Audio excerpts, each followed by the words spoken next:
Welcome, everybody. I am thrilled to be here today with Gideon and Taylor Asen.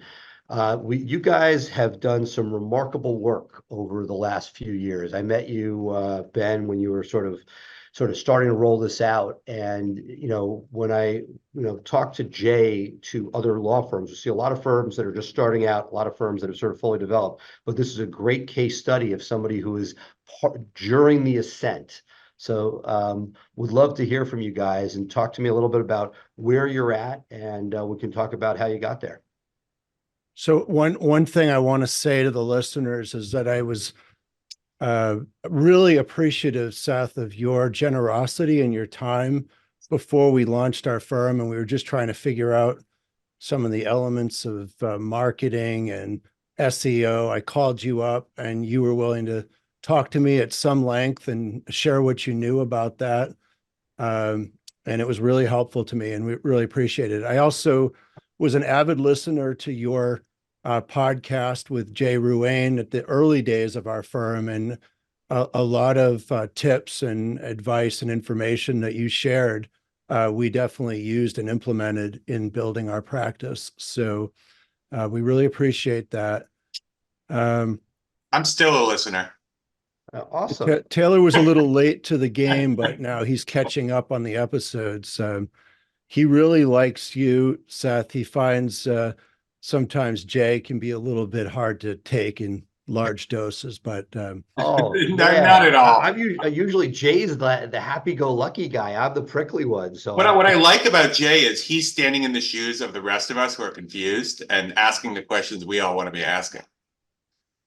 that's they look, definitely. and every time you think you got it figured out, you realize it's two steps forward, one step back.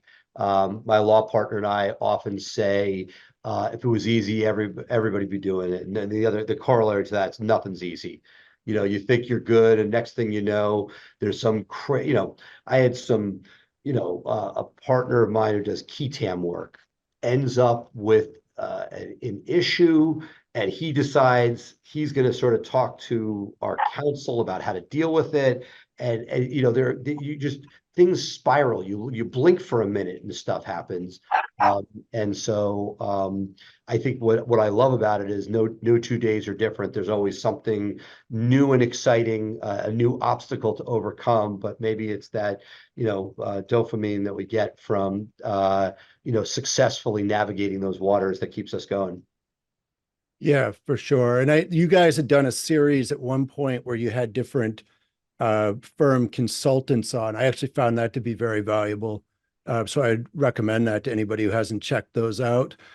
I would say that, though, in terms of starting our firm, we had an enormous advantage, which is that I had already been doing a trial practice for 17 years before we started our firm. And there are different entry points to starting a new law firm. There are people that are recent graduates or kind of new to the game that hang a shingle, and they're at one stage. And I think there's certain considerations that apply to folks that are doing that. And then there are people that start a firm sort of more midstream to late in the game in terms of their career path. And I was definitely in that category. I would say that my one big regret was that I didn't do this sooner, even though I really enjoyed my prior practice in my old firm. I think there's advantages to starting earlier, just like compound interest at a bank. If you start investing that sooner, you're going to see greater rewards. Taylor's in the enviable position of being 12 years behind me, age-wise, and I guess career-wise. So the way I look at it is I'm going to build a very successful practice, and then at some point I'll turn it over to him. So Well, at least you have that. Like, so many things there. My analogy though is to parenting. I was a late 30s and then early 40s parent, with new kids. And that I always am not envious, but I look at people who are, in their early 20s and the energy they have, and they're empty nesters by 40 something, by early 40s.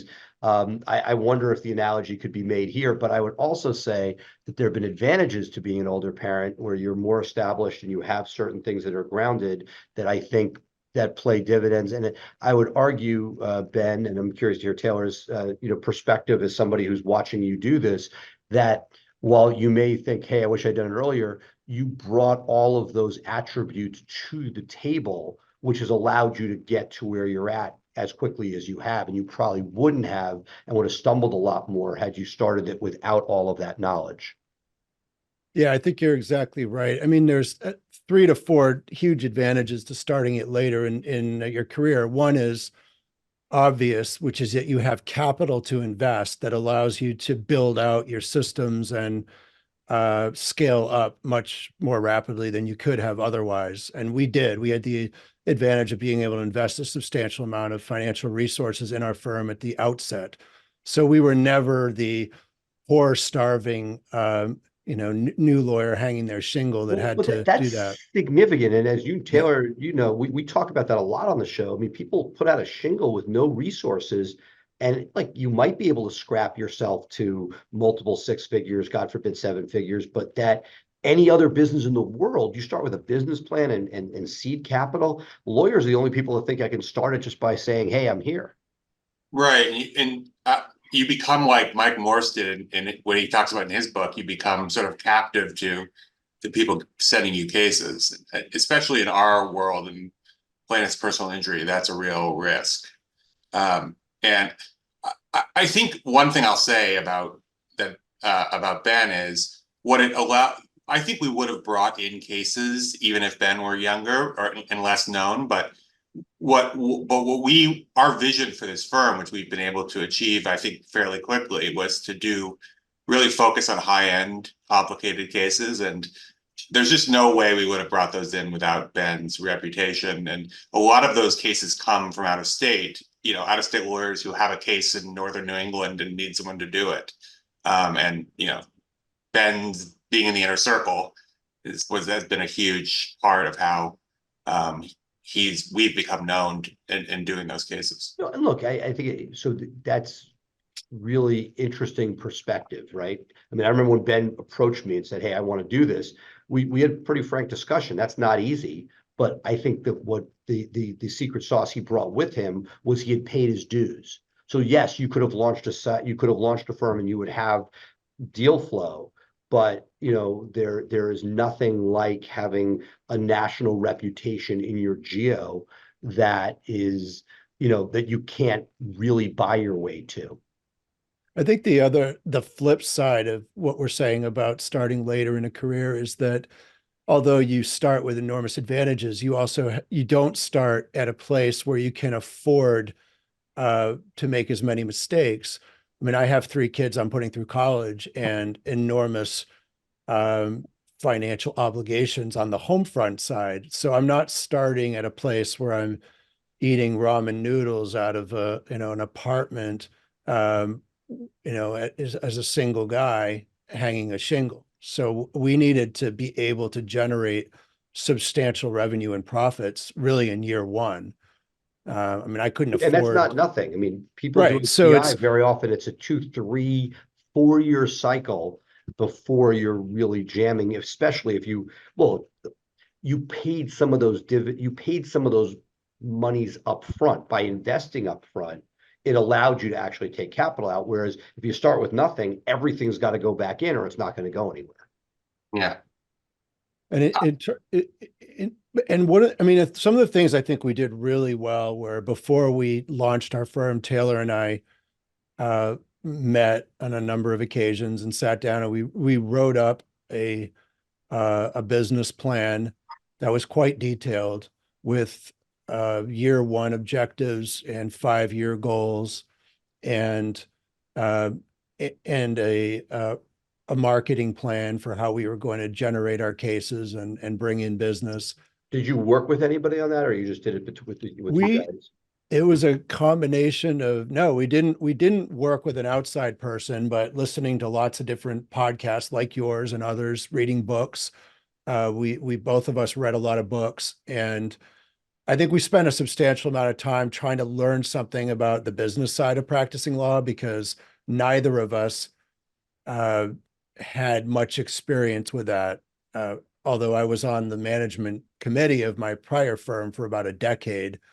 But it's very different running your own firm versus sort of rubber stamping decisions as a committee member in a larger firm. So there was a lot we didn't know, and I think we had a steep learning curve, but we were very intentional about every step of the process.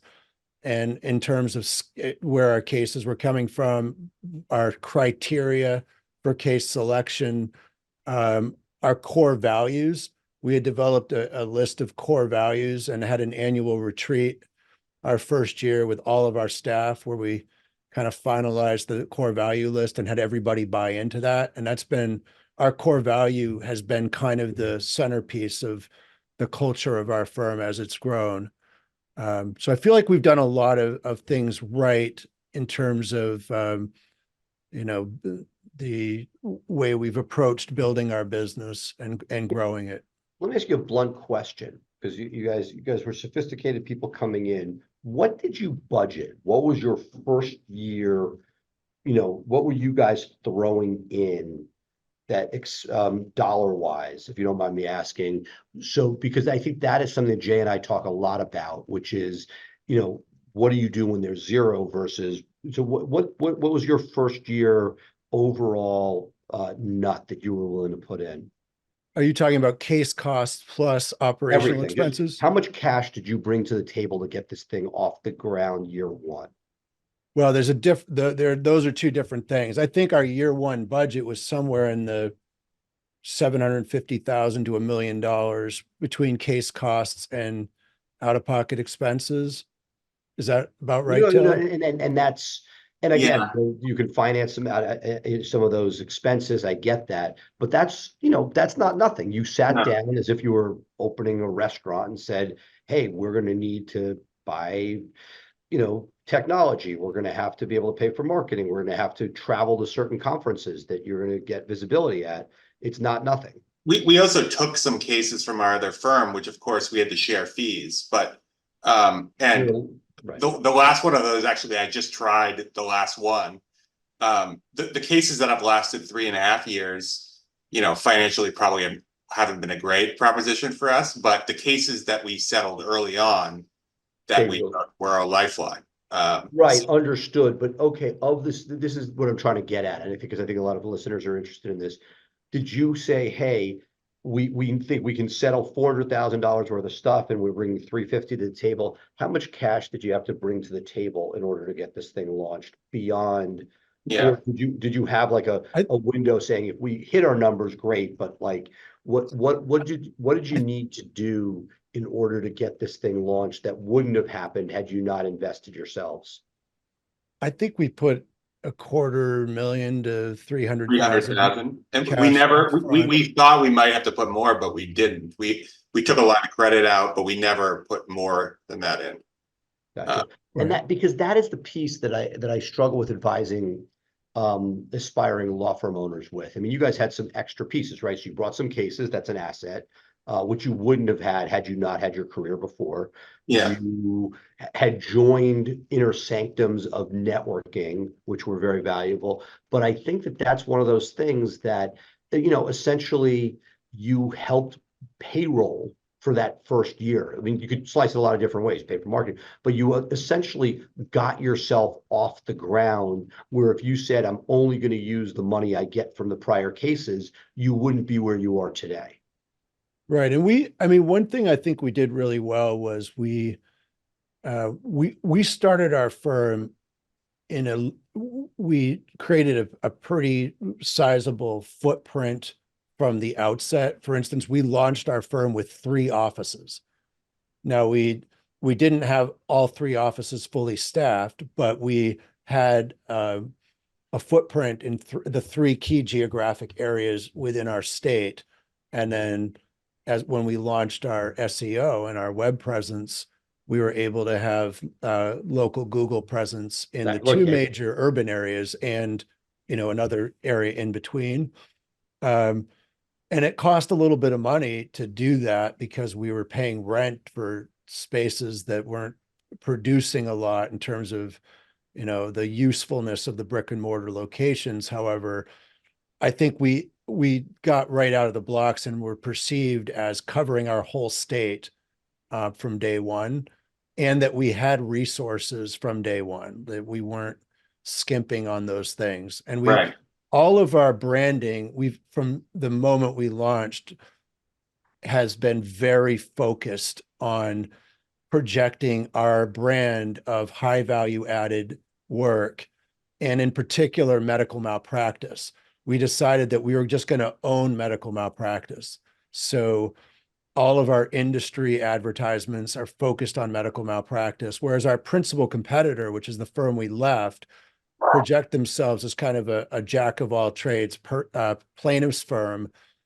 But people who don't know that whether they do medical malpractice or is that really, an area of specialty. We sort of, I think, dominated the marketing on these are the medical malpractice experts, and we made that was very intentional. We also published a book on medical malpractice. Look, you've checked every box. It's unbelievable. So, Yeah. like as an SEO, I was smiling. You couldn't hear it if you were listening to this audio, but the idea that you have multiple offices, I battle with people. My buddy John Fisher, I'm sure you know from New York, Yeah. took me, I think 9 years to convince him to open a second office.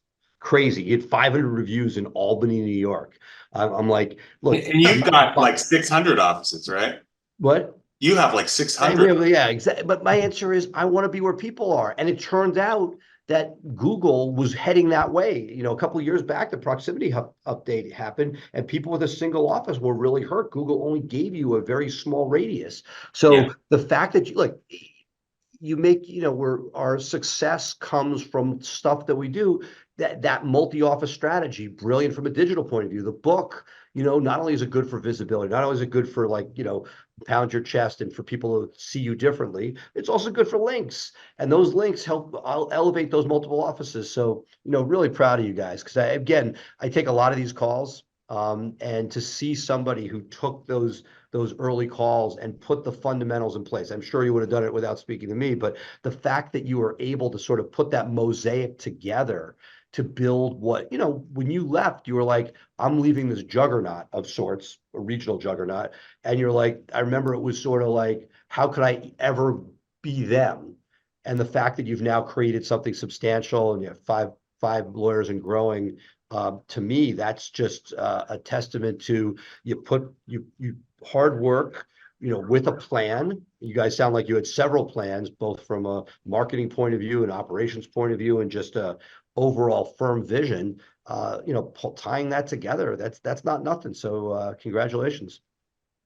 I do think, to go back to your question, especially in contingent fee work, it is really difficult to start. And I think there's a double whammy of the fact that it takes a while to get paid on these cases, combined with the fact that case costs are not tax deductible. And that is a huge issue that, to people who don't do plaintiff's work, sounds boring and in the weeds, but it's a huge issue because you're spending all of this money and not able to deduct it when you spend it. And it creates an enormous barrier to entry. I don't know. I assume the purpose of that law was to screw plaintiffs' lawyers, but what it's really done is create barriers to entry for new lawyers. And that is a lot of what we see in life, from bar associations to regulations like that, is to create those barriers to entry. And look, to a certain extent, it did its thing. It wasn't like you could do this day one. It took a lot of years of practice before you could pivot and do it, which is, I don't love it, but we play the game and we have the obstacles that are there. If you could send a message to people aspiring and thinking about making a leap, who might be more junior, what is your advice, Ben? Do you think that, and Taylor, do you think that you would say make that leap earlier? Or do you think that paying some dues, whether you paid too many is the question, but do you think that paying some dues propelled you further than if you had started this with much less earlier in your career?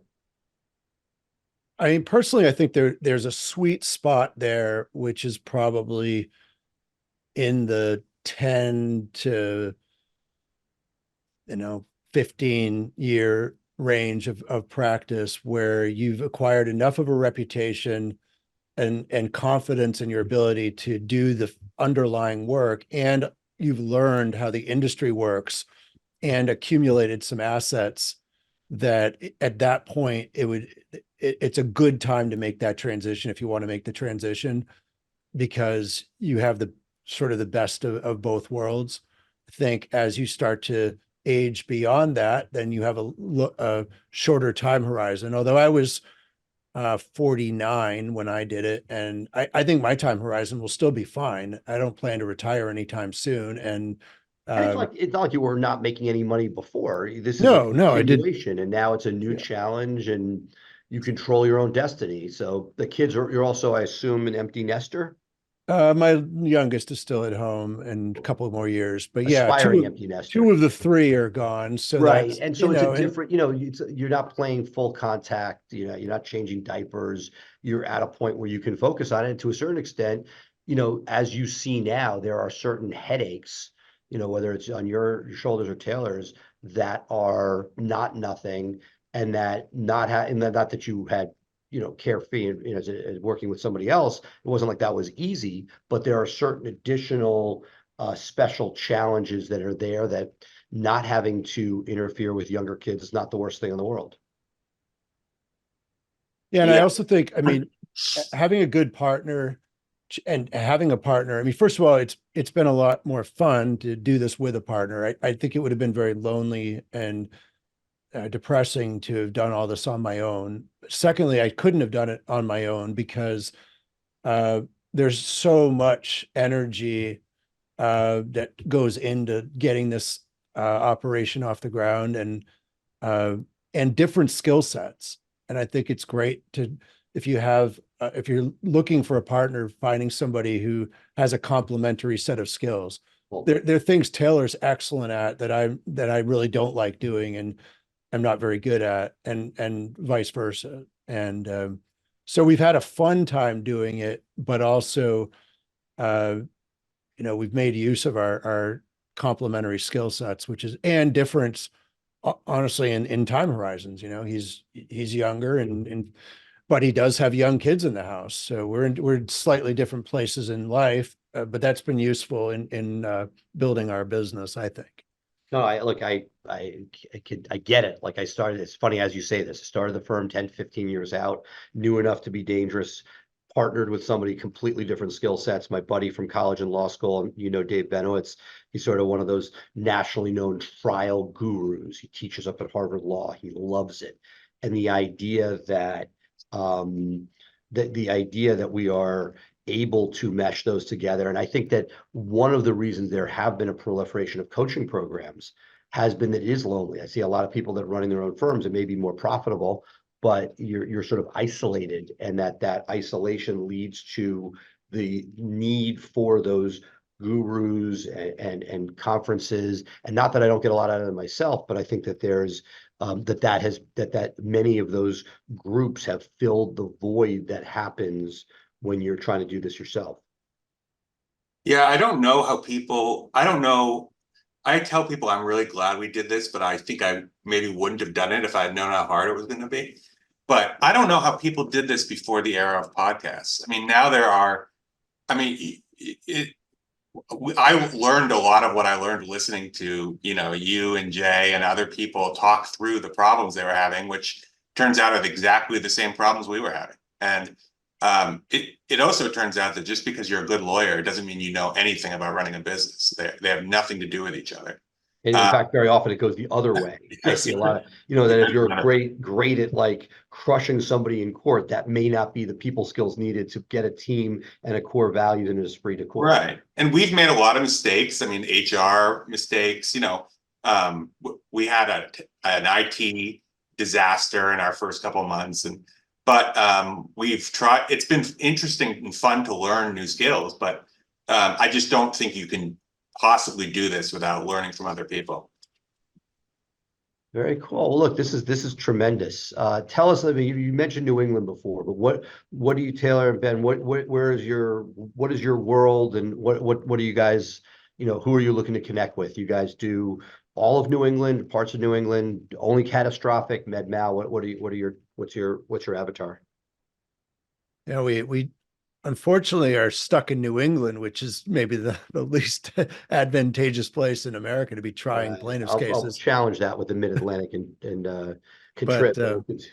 yeah, so we have significant cases going right now in Massachusetts, Vermont, New Hampshire, Maine, and we occasionally take cases in other states. We're looking at one in Missouri right now, and we get contacted from people around the country who might have a medical malpractice case in particular, some other kind of catastrophic case they want to talk to us about. So with the right case, we're willing to go beyond New England, but primarily in New England is our home base. Look, I am so thrilled to, a conversation with an uphill battle to see you guys 3.5 years later kicking ass and taking names is quite remarkable. And really thank you for being here today and sharing your story. Yeah, thanks for having us, Thanks Jay. a lot. Thanks. I mean, Seth and Jay, called you Jay. Oh my God. And we really appreciate you. You were there really from the start for us, and we appreciate that. Thanks so much, and I hope to catch up in person real soon. Take Take care. care.